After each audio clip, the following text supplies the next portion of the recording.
নমস্কার বন্ধুরা, অনেক সময়ই দুধ গরম করতে গিয়ে গরম দুধ এর উপরে পড়ে যেতে পারে। সাথে সাথে যদি আমরা ক্লিন না করি তাহলে এরকম একটা দাগ হয়ে যেতে পারে।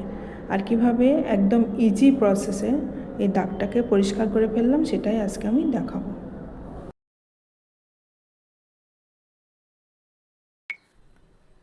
প্রথমে একটা কাপড় নিয়েছি, নিয়ে এর উপরের যা ড্রাই অংশগুলো আছে এগুলোকে ফেলে দিচ্ছি।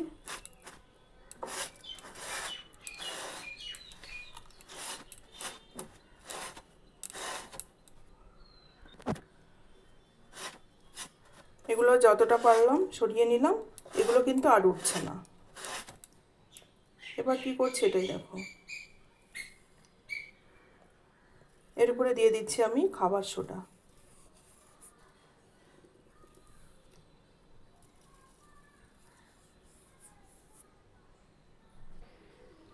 এখানে আমি হাফ টিস্পুন মতো খাবার সোডা দিয়েছি।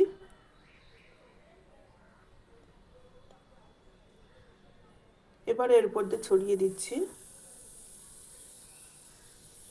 সব জায়গায় ছড়িয়ে দেবো। ভিনিগার ছড়িয়ে দিলাম, এই এক ঢাকনা ভিনিগার দিলেই হবে। এবার খানিকক্ষণ রেখে দেবো।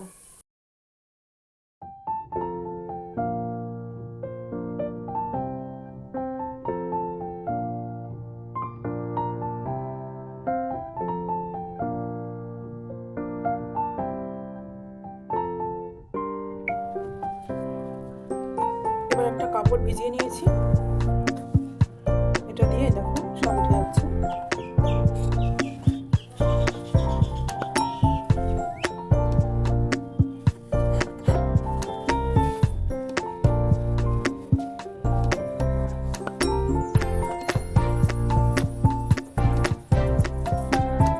দেখো আয়নার মতো চকচকে হয়ে যাচ্ছে।